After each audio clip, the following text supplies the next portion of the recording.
Namaste, Jai Hind, ladies and gentlemen, and thank you for joining us on this very special effort here on the Right Stand. My name is Anand Narsimhan. On Monday, we had shared with you the summary and the key aspects of the ASI report on the Gyanvapi complex. And somewhere we tailed off towards the end, asking this question that if, according to the tenets of Islam, a place of prayer has to be built on a land that has been legally bought with a clear title from a person who actually owns it or who gives it, and it's deemed waqf, and that's where, as per the Islamic scriptures, this is a place where the ASI very clearly in its report, and I have that summary copy with me, and the last line very clearly reads, ladies and gentlemen, that there existed a Hindu temple prior to the construction of the existing structure. So the temple predates, and that also the documents of Masir-e-Alamgir etc. show very clearly that a temple was broken and the foundations of it were actually made to build a place of prayer where, as per the actual tenets of Islam, you can't pray. You're not supposed to pray. So aren't these just victory monuments, or isn't this aspect of supremacism that has been established over places of Hindu astha?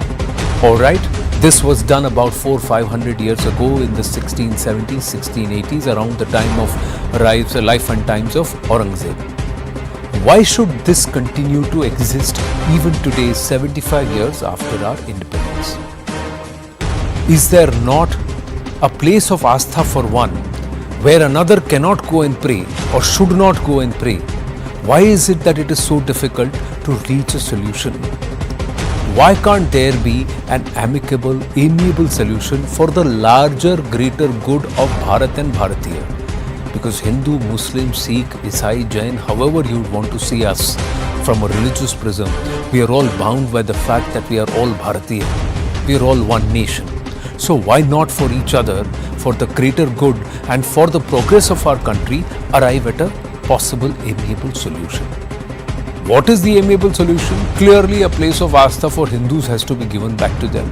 A place where Muslims cannot go and pray, they should vacate, because they by their own tenets, they're not supposed to do it. That's the argument. Let's try and take it forward with very learned gentlemen who are joining us today on this panel.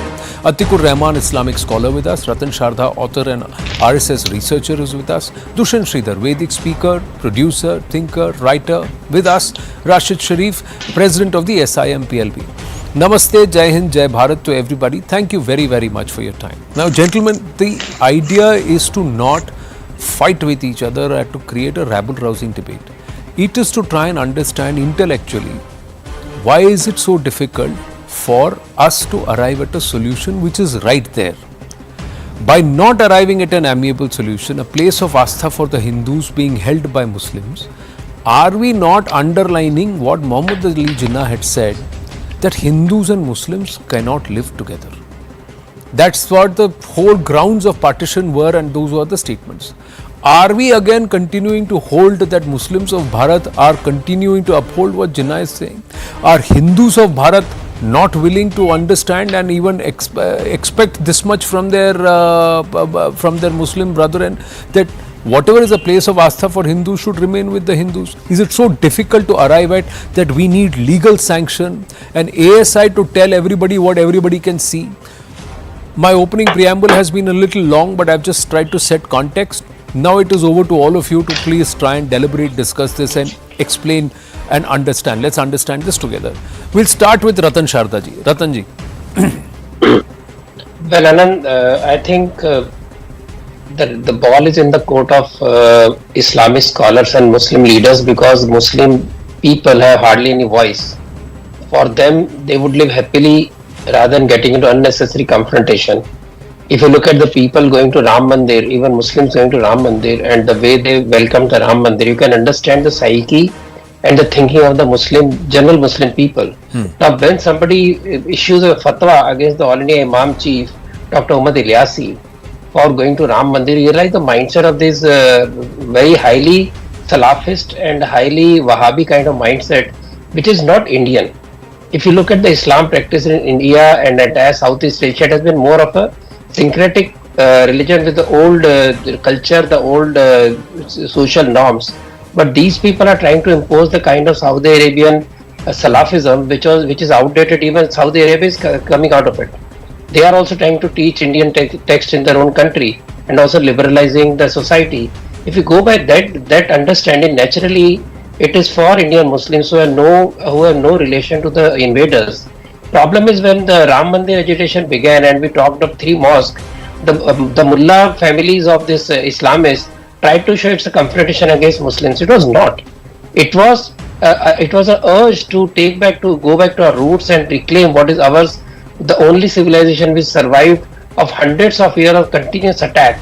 And these people, the normal Muslims who are also from Indian origin, 99.9% Muslims have Indian origin. We did not convert, they converted. Apart from that, their traditions, their history, their entire culture is similar to ours. If you see the kind of majars and these majars and all dargahs that are worshipped in India, in Islamic countries, this is not allowed. That means we had a different mindset. We had a mindset which is very open. And just till the 75, 80, when the Arabic dollars came, petrodollars tried to radicalize the Islamic society, you would not be able to distinguish between a Muslim and a Hindu or a Christian. This began after this petrodollars came. Now they have come out of that particular mindset. Why can't our Muslim brothers? That is the question. And if that happens, every solution is possible. To sit on a property which clearly is does not belong to the Muslim society, basically because they were a part of the invaders. Secondly, the kind of proofs that are coming up. See, whether these scholars who come and fight on the TV, whether they understand that, whether they are reading the real Islam, like you said, the property with no clear title, etc., etc. Do they really follow that? When they say this is our mosque, you should not touch it, etc., which means they are basically not following the Islamic Islamic tenets. And they have 5 lakh Muslim mosques which never touched. See, the 5 lakh mosques in India which is not even touched. So few of them, a few hundred or thousands of them, which don't belong to them anyway, should be very open to being sent back to Hindus and gain wonderful goodwill. True. Rashid Sharif Sahab, आप क्या कहेंगे? आपका मत इसमें क्या है? क्या एक एमिकेबल सोल्यूशन, यानी मिल बैठ के समझना कि देखिए जहाँ पर इस्लाम के जो नियम हैं उसके तहत आप वहाँ पर नमाज अदा नहीं कर सकते क्योंकि वो ज़बरदस्ती ली गई ज़मीन है, वो वक्फ ज़मीन नहीं है, शरिया के हिसाब से नहीं बनी है, तो वहाँ आप नमाज नहीं पढ़ सकते अगर आप इस्लाम को समझते हैं तो। हिंदू मानते हैं कि वहाँ मंदिर था, पर हिंदू के पास मंदिर है नहीं, मुसलमान वहाँ पढ़ नहीं सकते, लेकिन फिर भी ज़बरदस्ती जाकर वहाँ नमाज अदा कर रहे हैं। ये फिर अगर कॉन्फ्लिक्ट नहीं है तो फिर क्या है? आनंद जी, आज 75 साल हो गए हम लोग को आजाद होके। इससे पहले ये देश अंग्रेजों के हाथ में 200 साल था, उसके बारे में क्या बताएंगे आप? उससे पहले मुगल के हाथ में था देश, उसके बारे में आप क्या बताएंगे? आज जो निजाम स्टेट में, मैं हैदराबाद में रहता हूँ, यहाँ पे पूरे निजाम के जोड़ियां थे। आज भी मेरी बिल्डिंग के नीचे अगर आप ऐसो फाउंडेशन खोदेंगे तो निजाम के प्रॉपर्टी है, निजाम के हाउसेस निकलेंगे, निजाम के ऐसो पूरे महिला निकलेंगे यहाँ पे।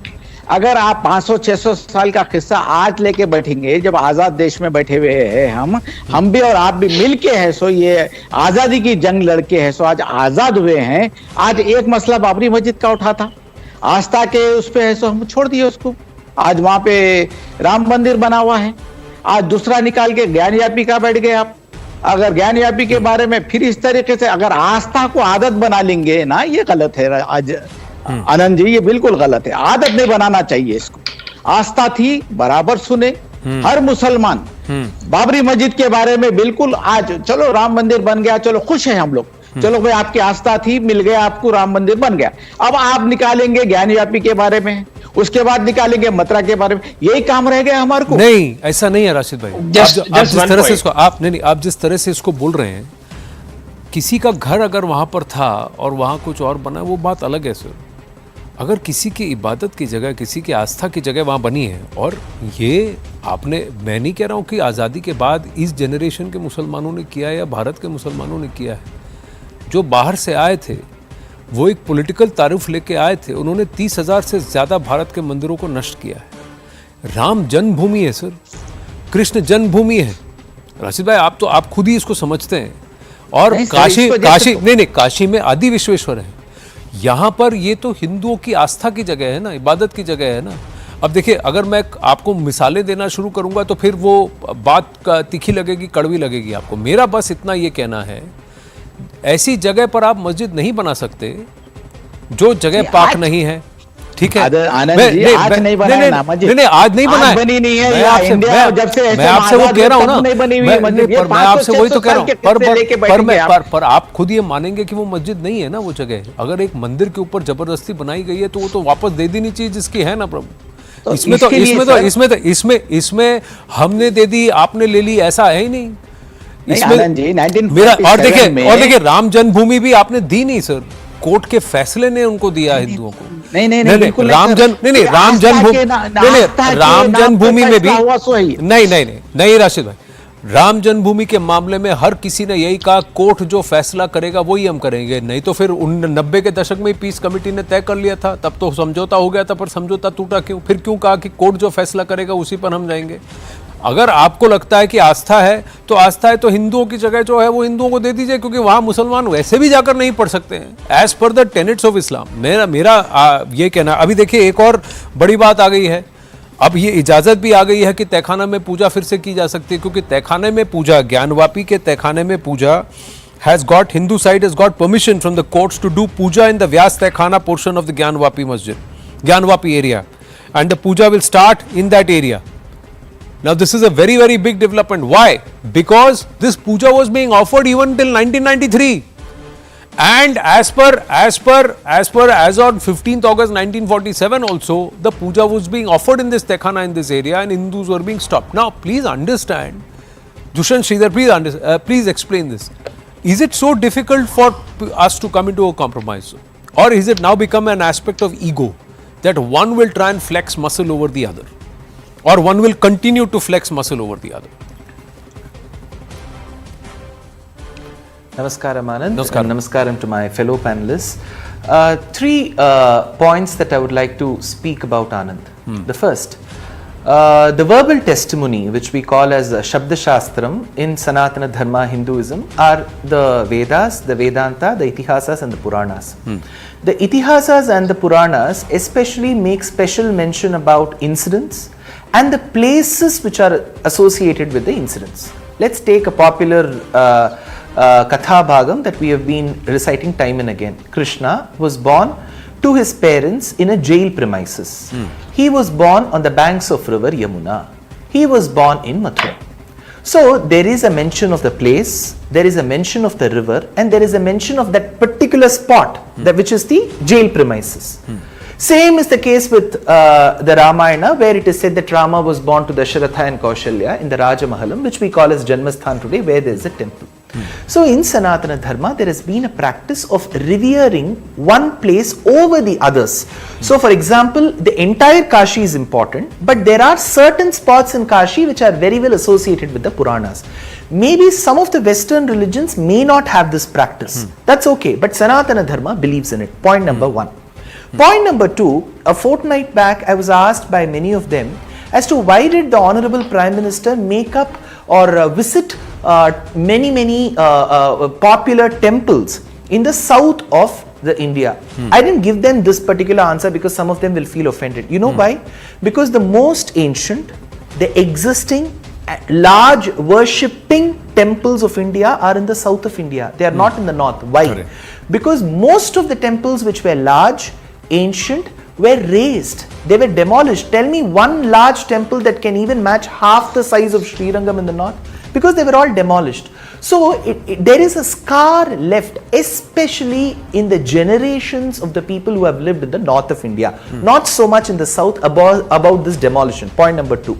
Point number three. So point number one spoke about how the Janmasthan is important, how the Tirtha is important. Point two said that most of the temples which were large, ancient and rich in the north of India were razed by the invaders. Point number three is the only way forward is to maintain peace and harmony. Where? This is my suggestion, or probably, I don't know, I'm too small a person to be anything suggesting like this. If the community, because none of the Muslims today are responsible for anything that happened in the past, Anand, let's be clear about it. But they still have that onus on telling that, okay, these are what my brothers want. I know that Mathura is very important for them. See, to a practicing Muslim, Mathura may not be important. That's okay. But that Muslim, for the very fact, knows that his brothers and sisters who belong to the Hindu faith treat Mathura as very important. All our compositions are on Krishna are based on Mathura. So if the Muslim community comes forward and says, okay, as a beautiful sign of harmony, let's not even get into the code. See, there is a Pratyaksha Pramanam which Gyanvapi doesn't need an ASI survey first of all, and the ASI survey is just corroborating whatever is seen through our eyes. And then there are accounts written even during those emperors' time that this was demolished and a mosque was constructed. So you have all kinds of sources.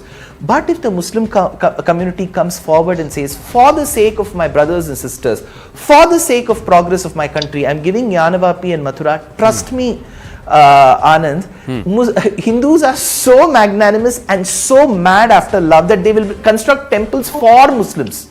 I'm not telling mosques, they will construct temples for Muslims, because when we have had temples for actresses, we will construct temples for some of the Muslims who are peace loving. So I feel the onus is also on the Muslim community, where they say that peace is important. Take these two temples. You know, the moment they give it to us, you should see the mahal, what we call as mahal, that atmosphere in the country. It will all be vibrant. You will see that they'll be worshipped, they'll be revered, they'll be loved.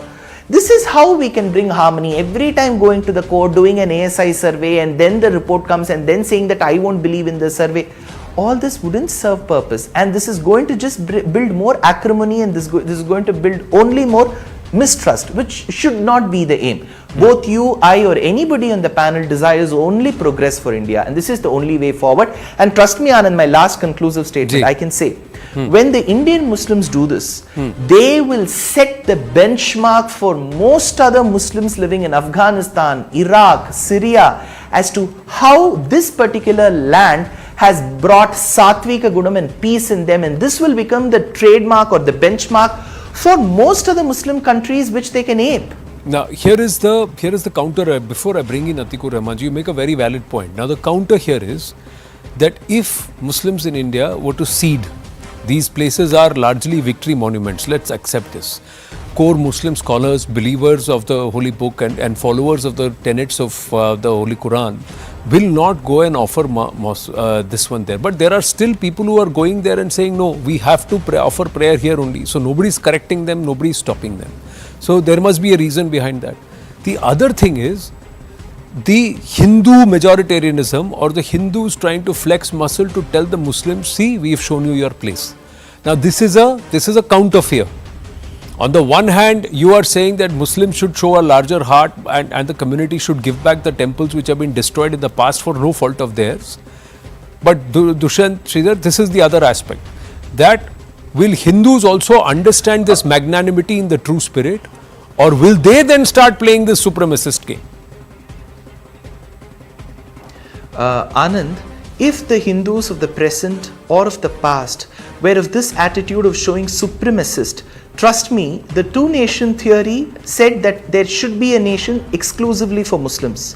That did become, and I'm not talking about the state in which that country is, that is not my consideration. But the other country in the two-nation theory, the other one was India. And in India, we have had Muslims who have gone to become the president. Muslims who have gone to become, many Muslims have gone to become the chief justices of India. Some of the movie icons which who are revered and loved by people across the country are Muslims. So Muslims have managed to be victorious and be very successful in all spheres. So the supremacist attitude has never been in the blood of the Hindus, and the Muslim brothers and sisters today will surely understand. We have been living together for centuries. They will surely understand that this is there in our blood to never show the supremacist attitude. Till now, we still call ourselves a secular country. People do say it will become a Hindu Rashtra, Hindu Rashtra. Even before putting the word secular, what were we? We were secular by nature. We were people who respected all religions. So this attitude can never be there. But On the other hand, if this acrimonious attitude of saying show the proof, when proof is visible, Anand.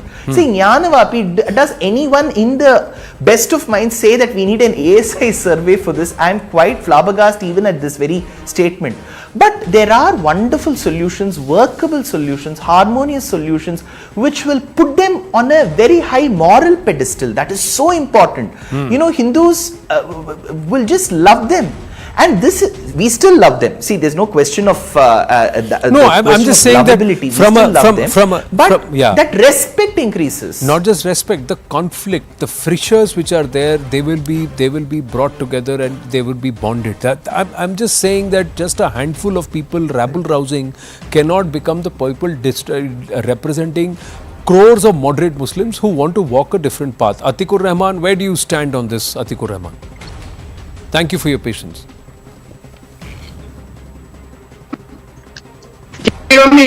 Yes, I can, Atikri.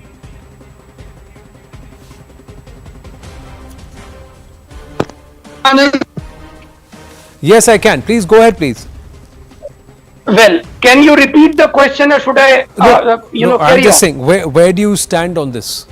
Where do you stand on this? Well, see, Anand, please give me some time, please, because this is a very, very good discussion. You know, we are going extremely on a very, very right track. Both Mr. Ratan Sharda ji and Mr. Dushyant Sahab both have, asked for the ball to be rolled in the Muslim court, not in the government side, which I do not agree with. If you are, putting the entire ball and the game on the Muslim side, then there are several questions I would like to ask them. Which Muslim organization the present government regime recognizes to be true?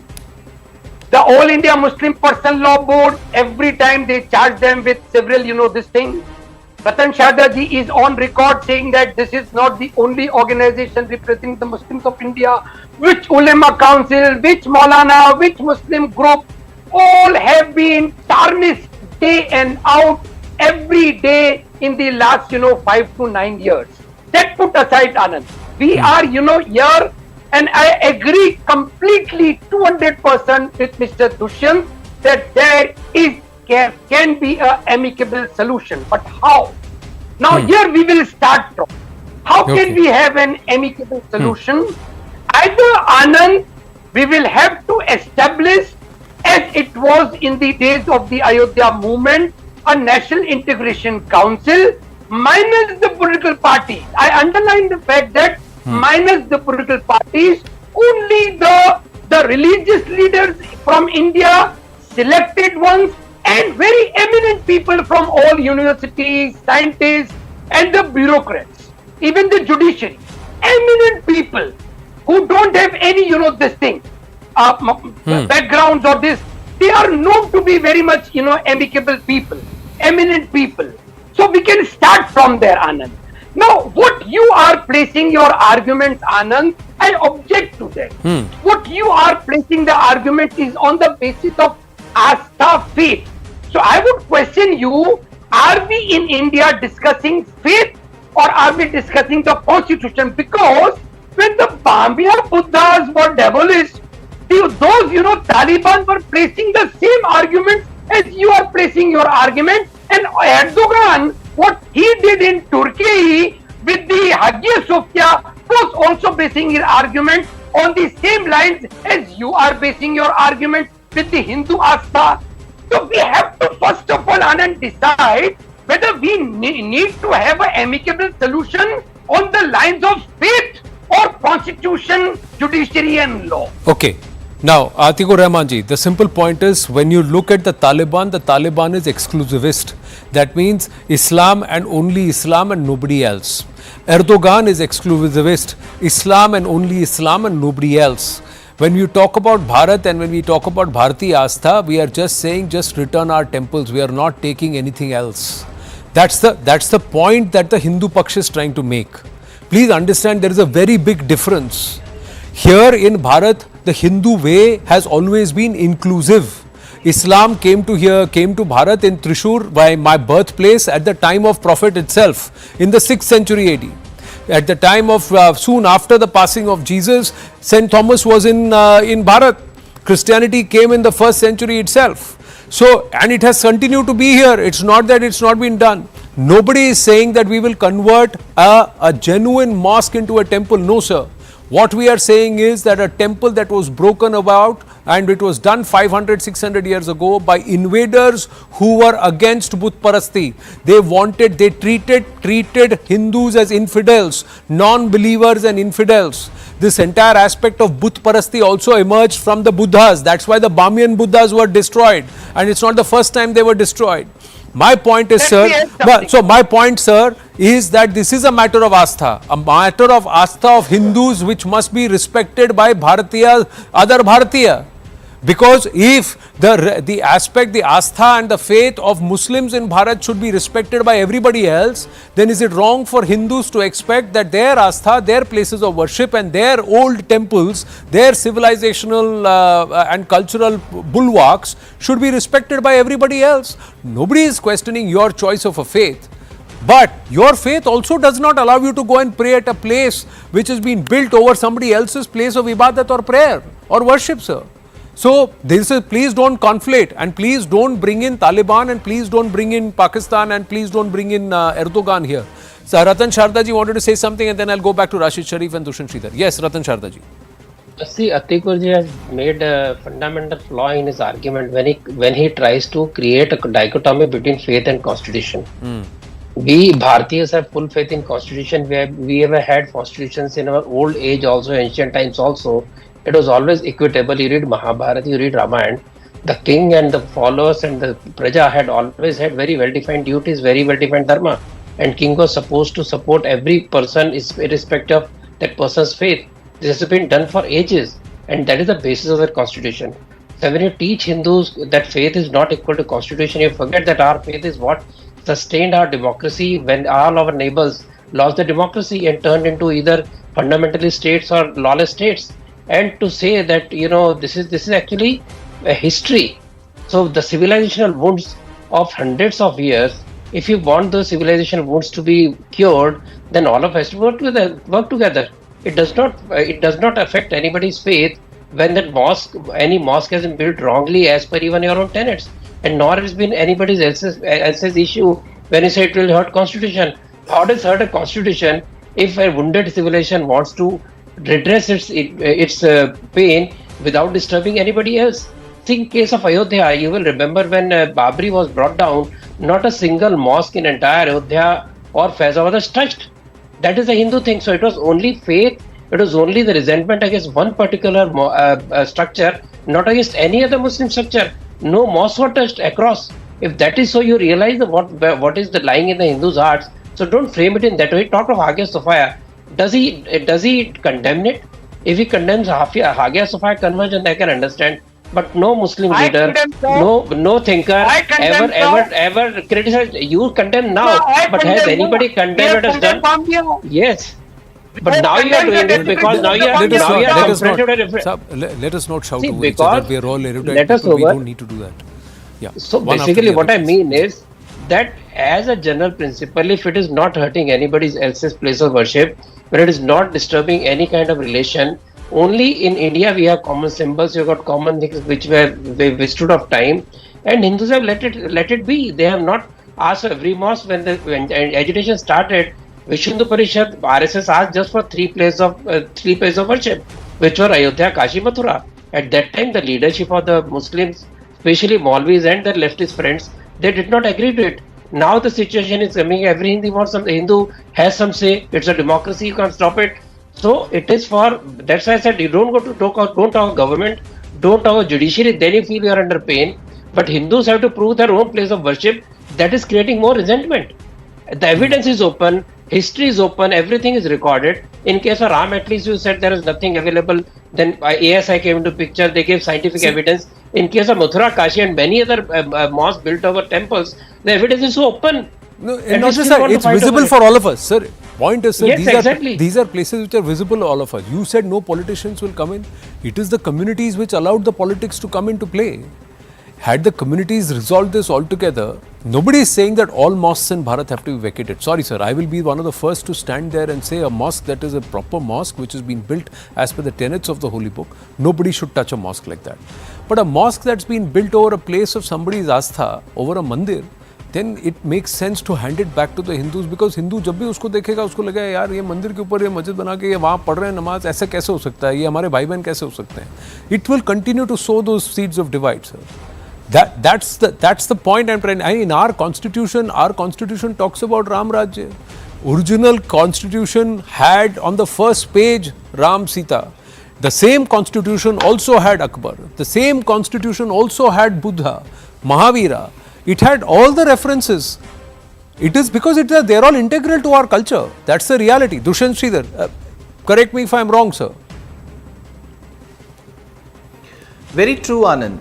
Anand, when we talk about Gyanvapi or we talk about the place of worship of the Muslims that they cling to in Mathura, we are not talking about the other mosques. For example, there is a large mosque which has been worshipped by the Muslims in Shivaji Nagar, Bangalore. Does anyone talk about dispute there? Does anyone talk about any other mosque called the 1000 Lights in Chennai? No. It's very specific to these three places, because I have told you at the commencement itself, the north of India is bereft of large temples because it was the victim of such plundering, looting and razing. So it is at least these three places is what has been the argument, not today. There have been building, rebuilding. If you get into the history, it is a bloodshed history. There's so much movements of Mathura and Kashi that is filled with blood. So we don't want anything of it. And second point, Anand, one of my esteemed panelists did say that we should be respecting the constitutions. We should be beginning from there and not talk about faith. In that scenario, when the debate or discussion is brought about uniform civil code, then where does faith play a role? Then everybody should agree to uniform civil code, right? There everybody should be agreeing to the directive principles, and then they should be agreeing. At that point in time, again faith will come stating that faith states that this is okay for polygamy, okay for child marriage. So you cannot keep changing your goalpost every now and then. And then, of course, the esteemed panelist was also saying, giving examples of countries like Afghanistan and Turkey where all things were happening wrongly. In that case, isn't it also a matter of faith when people choose to protest selectively? When there was a war happening between Ukraine and Russia, when people were still dying, nobody protested because that time there was no faith involved. The moment it turned into Israel and Gaza, immediately people said that we will protest. Why? Because there is a matter of faith involved. So whether it is a matter concerning internationally where there is a faith involved, or with respect to our constitution, I feel, and you brought the right point, Anand. You did speak about the beautiful portrait of Bhagavan Sri Ram and Sita in our constitution book itself. If the constitution, which is regarded so holy by all of us, is regarded holy by all communities, then shouldn't this issue of Ram Janma Bhoomi be resolved so amicably at the start, even without the movement in 1990s and all of that? Where did that point in time, the thought about constitution and what the content goes inside the constitution go? So my humble submission and request is we should not just keep changing the goalpost.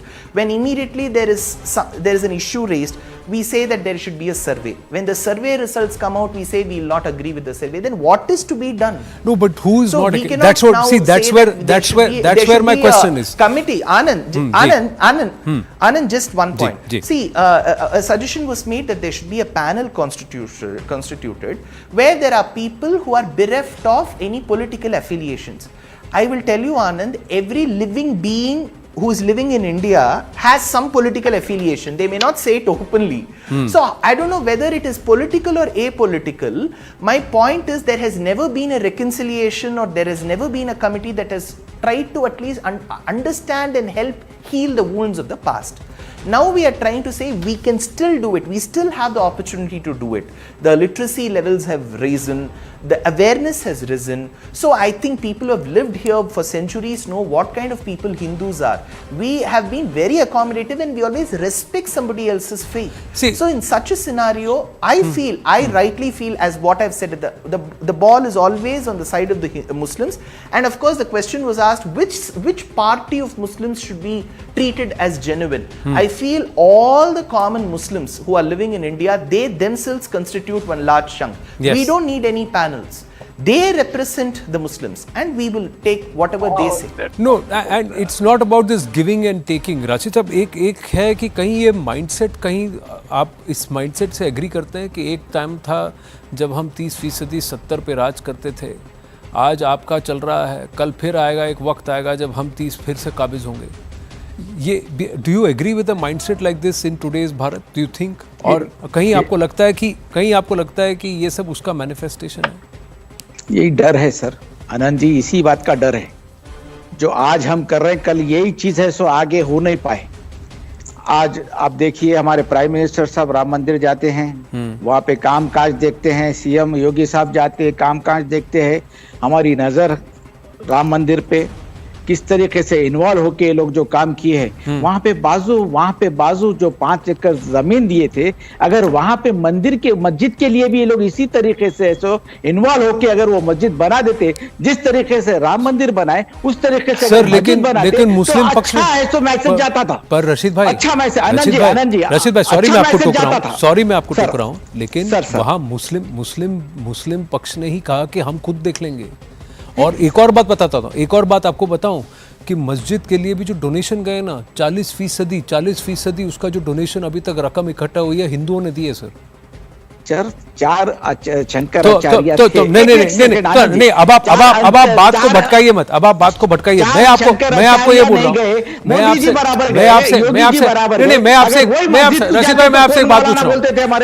आपसे एक बात पूछ रहा हूँ. जी बोलिए. Jerusalem में आसपास में अगर कोई कहेगा कि नहीं मुझे वहाँ पर जाकर मस्जिद बनानी है या फिर मंदिर बनाना है, आप बनाने देंगे? मक्का मदीना में कोई जाकर कहेगा कि पहले कभी यहाँ पर शिव का मंदिर हुआ करता था तो हमको भी ज़मीन दे दीजिए, हम वहाँ पर शिव का मंदिर बनाने देंगे? कभी नहीं होगा. लेकिन फिर भी मैं कह रहा हूँ कि आप भारत में देखिए, अयोध्या में राम जन्मभूमि में वहाँ पर कुछ मीटर दूर, किलोमीटर दूर ये भी कह दिया गया कि देखिए कोर्ट ने फैसला दिया 5 एकड़ जमीन होगी और यहाँ पर मस्जिद बनेगी, तो हिंदुओं ने कहा हाँ बनने दीजिए. मैं ये कह रहा हूँ जब मैं पूछ रहा हूँ, अरे सर मुस्लिम पक्ष ने बोला कि हम खुद बना लेंगे. अरे सर मुस्लिम पक्ष ने ना मुस्लिम पक्ष ने कहा कि हम बना लेंगे. अब उन्होंने नहीं बनाया तो आप प्राइम मिनिस्टर को क्यों दोष दे रहे हैं? मैं आपसे ये पूछ रहा हूँ रशीद भाई, रशीद जी, कि जो जगह पर नमाज अदा होगी तो कबूल नहीं होगी, उस जगह पर आज भी मुसलमान क्यों बैठे हैं और उस जगह को क्यों घेर के बैठे हैं? ये कह रहे हैं क्योंकि वो वही जगह है जहाँ हिंदू कहते हैं हमारे तो इष्ट भी वहां बैठे हैं, विराजमान है, हमें वो जगह दे दीजिए. और आप कह रहे हैं कोर्ट में जाओ. ये क्यों कोर्ट, इसके लिए कोर्ट में क्यों जाना? ये हमारे को मालूम नहीं, हम थे नहीं 500 साल नहीं, पर अभी तो आप है ना, अभी तो आप है ना, अभी आप क्यों नहीं दे रहे? नहीं, पर रशीद जी मैं कह रहा हूं अभी क्यों नहीं दे रहे हैं? अभी जो देश के मुसलमान हैं अपने हिंदू भाई बहनों के लिए ये जगह क्यों नहीं छोड़ रहे हैं? मैं आपसे अभी पूछ रहा हूं, अभी क्या माइंडसेट से नहीं छोड़ रहे हैं? बाबरी मस्जिद की बात हुई थी, वो छोड़ दिए. नहीं, बाबरी मस्जिद नहीं छोड़े सर, बाबरी मस्जिद नहीं छोड़े. मैं बोलना नहीं चाहता हूं बाबरी, नहीं ये जब नहीं रशीद जी, जब आप कोर्ट में जाएंगे ना, एक केस हारेगा एक केस जीतेगा, कोई हारेगा कोई जीतेगा, तो किसी को हार फील होगी, कोई जीत का जश्न मनाएगा. ये हार जीत जब तक चलती रहेगी तब तक ये प्रॉब्लम रहेगा. इसीलिए मैं कह रहा हूं कि समरसता के साथ में मिलकर बैठ के हिंदुओं की जो जगह है वो छोड़ दें, क्योंकि मुसलमान वैसे भी वहां इबादत नहीं कर सकते.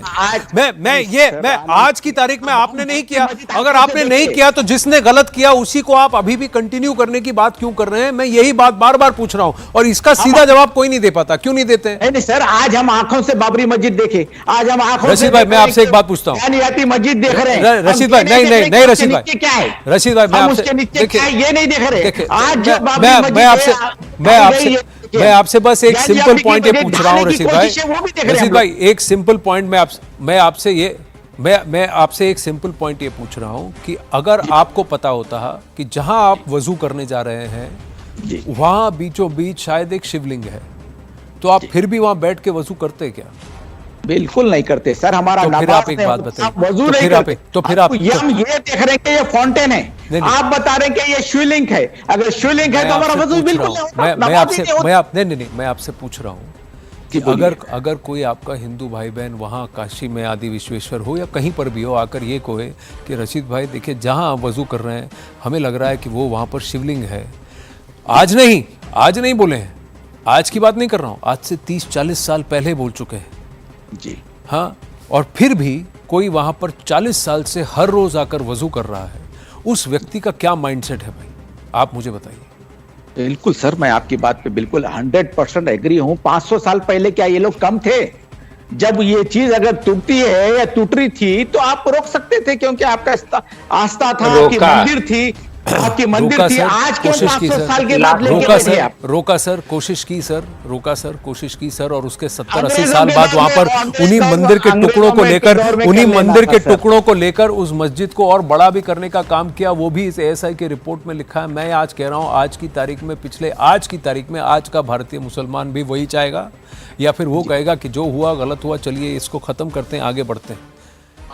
ये सिंपल बात है। फाइनल वर्ड रतन शारदा जी, मैं को वाइट करना नहीं, अगर आप ये चाहते हैं तो फिर आप साफ ये कहिए कि जो हमारी जेन्युइन जगह है इबादत की, उसे कोई टच नहीं करेगा। लेकिन अगर ये किसी और की आस्था का जगह है जहां मेरी नमाज कभी कबूल नहीं होगी, तो मुझे ये जगह नहीं चाहिए, आप रख लीजिए। अगर ये बात होती तो इस्लाम बड़ा होगा सर, छोटा नहीं होगा। और भारत का मुसलमान दुनिया में सबसे बड़ा होगा, छोटा नहीं होगा। और उसके साथ साथ क्या होगा, भारत का हिंदू भी दुनिया में सबसे बड़ा होगा, छोटा नहीं होगा। That's the reality, sir. Ratan Sharda ji, final word. देखिए, इन्होंने कहा कि मुझे कुछ पता नहीं। अगर आप इसका मतलब आप इतिहास को नहीं मानते, आप साइंस को नहीं मानते, आप कहते कि वो फव्वारा है कि शिवलिंग है, तो जब कहा हिंदू पक्ष ने कि इसका टेस्ट कर लीजिए, साइंटिफिक टेस्ट कर लीजिए, इसका विरोध क्यों हो रहा है? और जहां तक हिंदू की नेचर का सवाल है, देखिए जब राम मंदिर का रिजल्ट आया, कोई हिंदू ने जश्न नहीं मनाया, हिंदू ने उसको शालीनता से स्वीकार किया। उन्होंने जाके किसी को गालियां नहीं दी, किसी का अपमान नहीं किया। इवन मंदिर बना है वहां, 4 दिन था, आनंद आप भी थे, किसी ने भी किसी मुस्लिम पक्ष की बात की क्या? सभी खुश थे, किसी ने बात नहीं की, क्योंकि हमारे मन में सबके लिए इज्जत है। सवाल यह है कि आप जब कहते हैं कि मस्जिद वहां बनाने की मदद करते हैं, आपको पता है जब ये पता चले हिंदुओं ने कहा आपकी मस्जिद साइंटिफिक तरीके से हटा के हम दूसरी जगह दोबारा बना देंगे, आप लोग के आपके नेताओं ने विरोध किया। आप इतिहास पढ़ते नहीं, आप नहीं, इतिहास की बात नहीं है, इतिहास नहीं है रतन शारदा जी। आई थिंक कुछ ऐसे लोगों को इन्होंने कुछ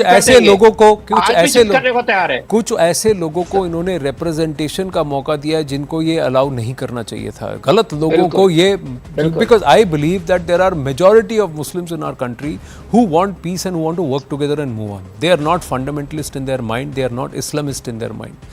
Let that majority come up and start speaking more often, and let there be an out of court amicable solution once and for all, that Hindus get their place of astha, Muslim retain their rightful place of astha, and everybody gets to pray where they rightfully deserve to pray, or this is their own properties, not victory monuments and arches which show कभी हम तुम पे राज करते थे, आज कुछ और चल रहा है दौर, कभी हम तुम पे फिर राज करेंगे। That mentality, if it is going to be subsided, then that has no place in Bharat. Then by the force of law, legal means, or however else, then there will be other ways to rightfully claim. And in such a situation, then sir, someone will feel victorious and someone will feel like a loser, and that will always create place for fissures and rift in the future. That's what I would like to humbly submit as we wind up. Thank you very much for a very engaging, articulate, and perhaps a very sane discussion. My thank yous to all of you. Namaste. We're going to take a very short break, ladies and gentlemen. When we come back, it's a very, very interesting report about cyber attacks which are targeted at our core infrastructure. A big, big threat on a digitally forward India. Stay with us.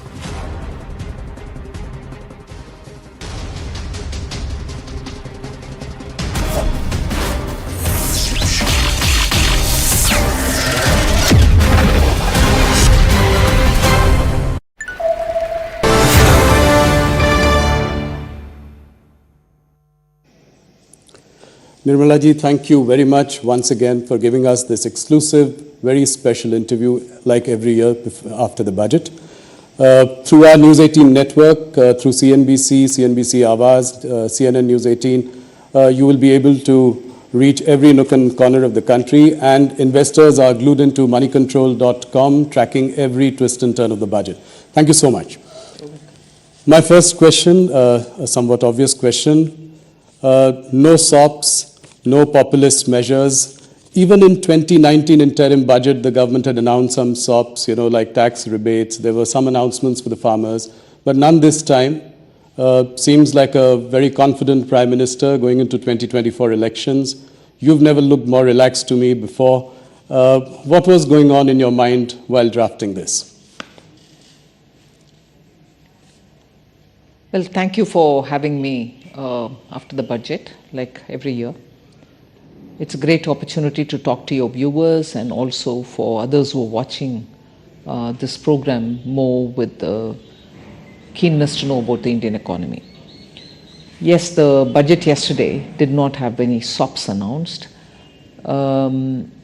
We treated it like a true vote on account, an interim budget before an election, and also an interim budget which is being presented with the clear understanding that the several programs which were launched with empowerment of citizens in mind over the last 10 years are reaching the ground, and the beneficiaries are already on their own speaking about it.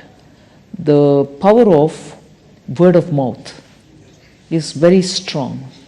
So when a beneficiary gets truly the benefit and without any middlemen playing a role in it, they really understand that the intent of the government is what they've said is what is getting executed.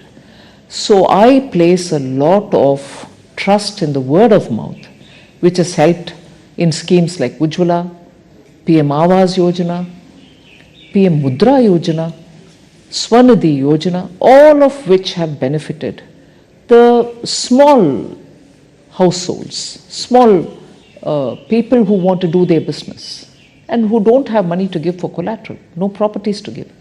So this government has actually, because of the vision with which Prime Minister is committed to serve this country, is actually serving the common people in letter and spirit. And that is recognized by the people themselves. It's not as if you're saying and you're showing target numbers, you're showing achievement numbers. No, the people in the ground are saying about it. I've got it. And so is my neighbor, so is the neighbor of that household, and so on. So, and that is why I have used an expression, and I mean it when I've said it, that this is secularism in action. This is where we have not shown any difference between members belonging.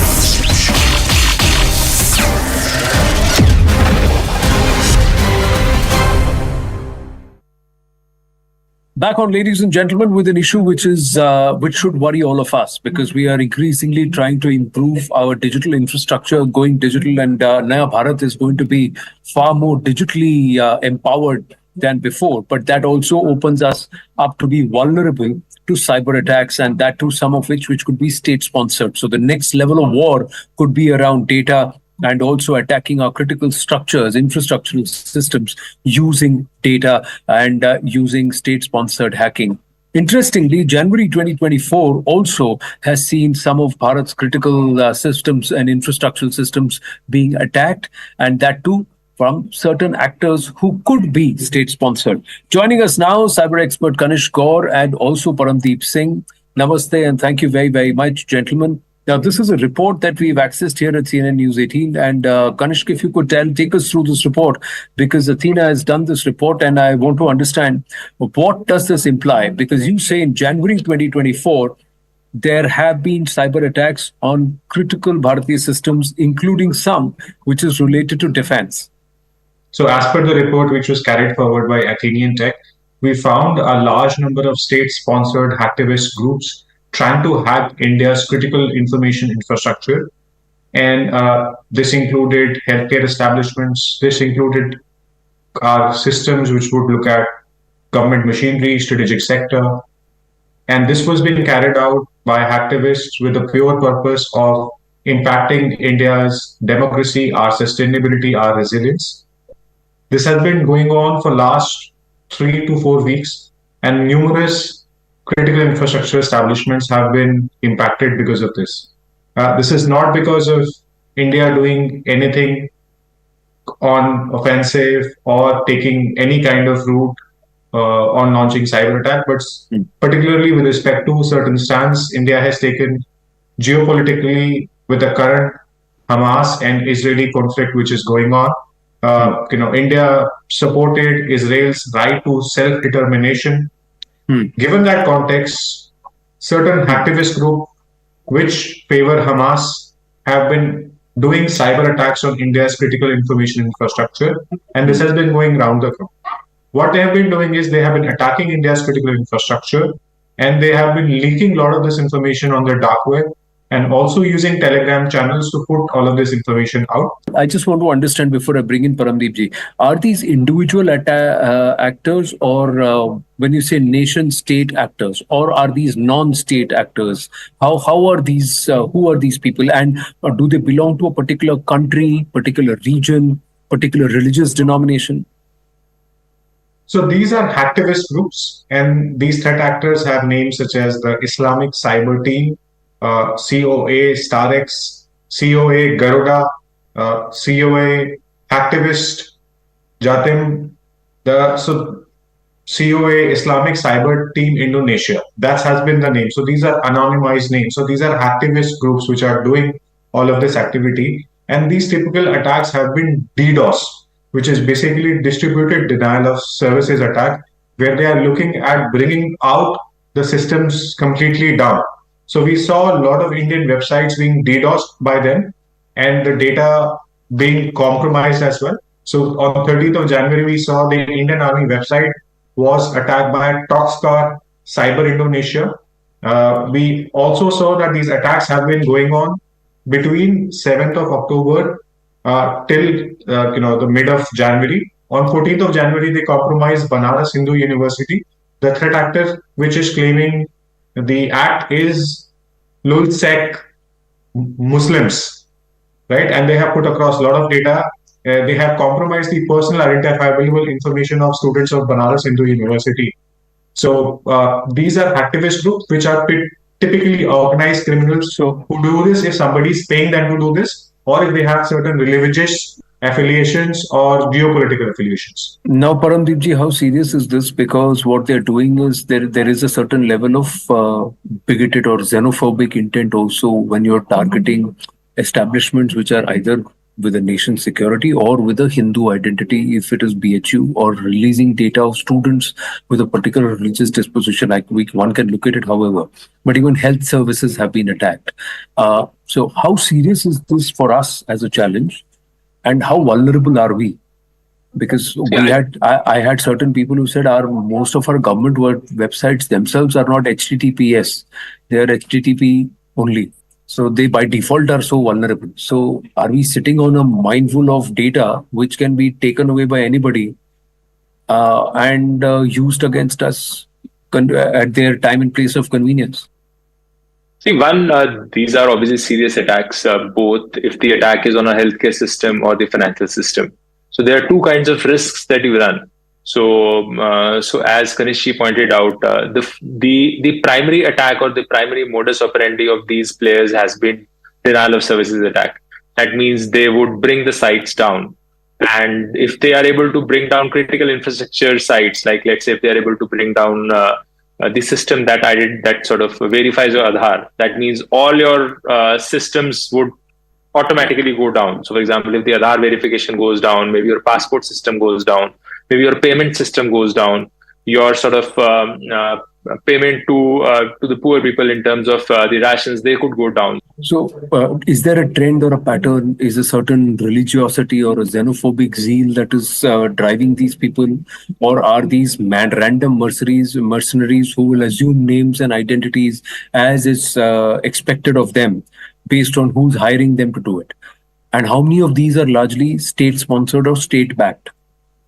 See, my personal understanding is that if their intent is to steal money, then it could be any particular actor. Steal money or information. That means if they're looking for your credit cards or if they're looking for your personal information that they want to use for commercial gains, then they may not be specifically state-sponsored or from a xenophobic group. But if the intent is just to harm you without them getting anything in return, so for example, even if they're not even getting money out of that, I think most of those attacks tend to be xenophobic in nature, where sort of it could be either state-sponsored or they're activist groups that are looking to sort of further their agenda. Final question, Kanishk. How does one secure ourselves? And Paramdeep ji, you can weigh in after Kanishk. How does Bharat secure itself? Do we have to now consistently have activists or white activists who will sit there and counter hack? Is it possible to have Trojans into our system, which will or coding in such a way that a Trojan automatically embeds on the other way if somebody tries to hack into our system? I'm a novice in all of this, so that's why I'm asking you, how is it that we can do it? Because this is a different world for a lot of people, unknown territory. Thanks, Anand. So what is first required is that a regular security assessment or audit is carried out by cybersecurity companies. So Ministry of Electronics and Information Technology has published a list of 40 empaneled cybersecurity firms, and these are empaneled by the Computer Emergency Response Team of India. Now, these could be engaged for carrying out regular security audits. The second part is companies use software and patches come out for these softwares. A lot of times you and I will get a link, on our phones that there's a patch which is available. We need to update our patch. That needs to be done. So there's a software patch which has come out from Apple or from Android. We need to update those patches.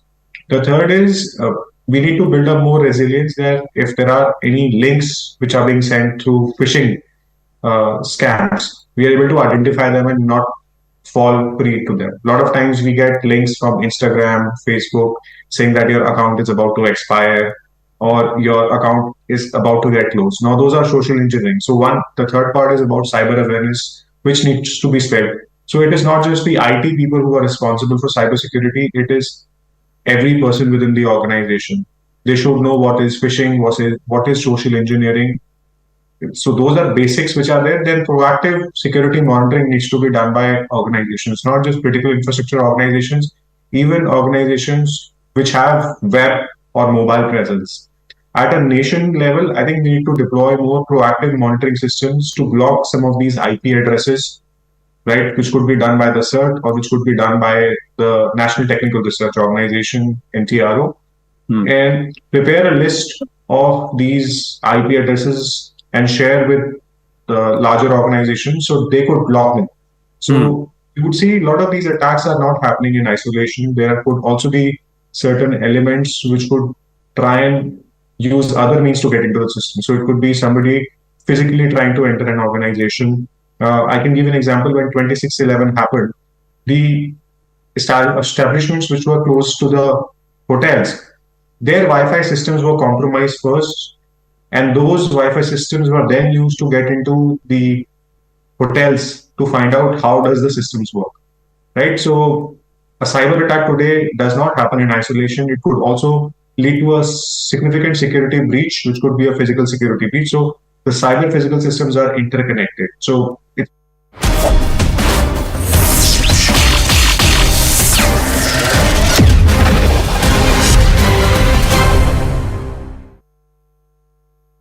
Presented by that community, this religion or that religion, or somebody's relative and not relative, no difference. The project reaches the ground for everybody who deserves to get it. And if they are eligible, they get it, irrespective of who they are. And therefore, in every way, the principle of empowerment, the Sabka Saath, Sabka Vishwas, Sabka Vikas, has been executed in every way. And that is the sense of confidence that the blessings of the people are not just at the time when we gave promises, but the blessings are even now coming in abundantly to say, yes, you've kept up your word. It is what the Prime Minister has also been talking about, the four castes, as he calls it. That's right. The poor, women, farmers, youth. So I think that is the cornerstone of this speech. Nirmalaji, you've steered the economy in difficult times. If I look at your last 5 years, there's been the pandemic. Right now, 2 wars are going on. Even then, we are projected to grow at 7.3%. Now, if I were to look at the nominal GDP, which has grown only 10.5%, consider an inflation of 4.5%, do you think that 7% itself would be challenging? I mean, do you think it is realistic for us to grow on those lines? The Chief Economic Advisor has also commented in his preface. He's elaborated on how 7% is not difficult to achieve. globally also, the various organizations which look at economies of all countries, like IMF for instance, has also enhanced their own assessment. So, upgrading our growth estimates is not just singularly our business. People are seeing that fundamentally a lot of activities are happening. The robustness of the economy has not slackened anywhere. It has maintained its, the buoyancy with which things are happening, not just revenue collection when I'm talking of buoyancy. So there is reason to believe, yes, it is possible. And the deflator, not just the inflation, but the deflator itself is constantly, meaning we are looking at controlling inflation, the other factors fall in place, so the deflator itself then plays a role, and therefore we are confident.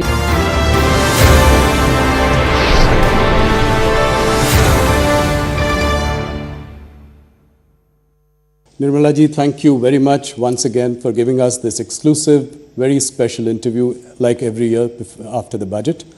Through our News18 network, through CNBC, CNBC Awaz, CNN News 18, you will be able to reach every nook and corner of the country, and investors are glued into moneycontrol.com, tracking every twist and turn of the budget. Thank you so much.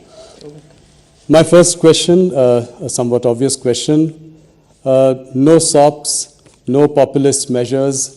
Even in 2019 interim budget, the government had announced some SOPs, like tax rebates. There were some announcements for the farmers, but none this time. Seems like a very confident Prime Minister going into 2024 elections. You've never looked more relaxed to me before. What was going on in your mind while drafting this? Well, thank you for having me after the budget, like every year. It's a great opportunity to talk to your viewers and also for others who are watching this program more with the keenness to know about the Indian economy. Yes, the budget yesterday did not have any SOPs announced. We treated it like a true vote on account, an interim budget before an election, and also an interim budget which is being presented with the clear understanding that the several programs which were launched with empowerment of citizens in mind over the last 10 years are reaching the ground, and the beneficiaries are already on their own speaking about it. The power of word of mouth is very strong.